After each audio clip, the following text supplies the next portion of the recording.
Hello everyone, I'm Oskiek and today I'd like to show you a small game I've been working on, that is Dacia driving simulator.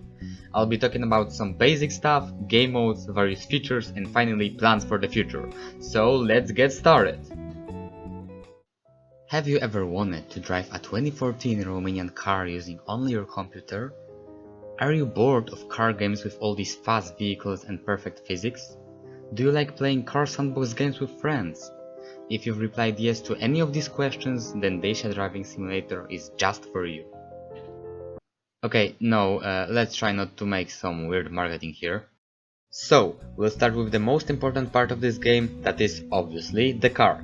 In this game you'll be able to drive a car based on 2014 Dacia Logan MCV, and this car is nothing like the cars you've seen in other games like Need for Speed or Forza Horizon. Forget about stuff like 400 HP engines or driving at 250 km per hour.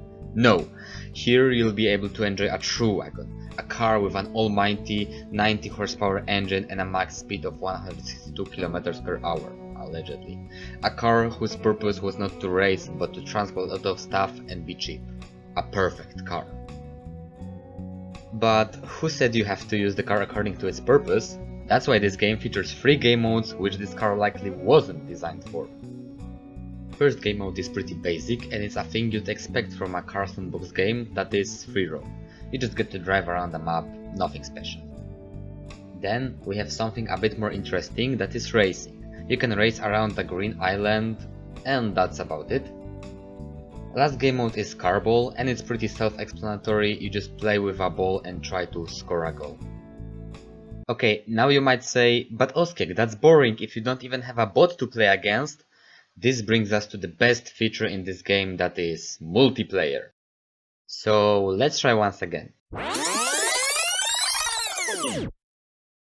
First game mode is pretty basic and that's a thing you'd expect from a car sandbox game, that is free roam. You just get to drive around the map and mess with your friends. Here you can do basically everything that you can imagine. Derby? Sure. Play tag? Definitely. Just jump over each other? Why not? The possibilities are countless. Then we have something a bit more interesting, that is racing. You can race around the green island and compete against your friends, show them that you are the fastest and finish first, but don't forget you're not driving a racing car, so this might not be an easy task. Last game mode is car ball and it's pretty self-explanatory, you just play with a ball and try to score a goal, but your friends will not make this an easy task for you. In fact, if you leave your own net open, you might get scored on yourself. You can either play smart and try to outmaneuver your opponent, or use the game's physics to your advantage and add some chaos to the match by jumping on the ball and, well, you see what happens next. Now, does it sound better? I hope it does. Of course, nothing is perfect, and given that this game is still in early stage of development, you should expect some issues to appear here and there, but you won't see anything that's game breaking. The other important feature this game has is built-in texture pack support. No more boring colors from the palette, now you can paint the car any way you'd like. If you know how to use basic graphics programs like paint.net, everything is possible. Standard black stripes? Sure. A flag of your nation? Why not? A photo of your dog?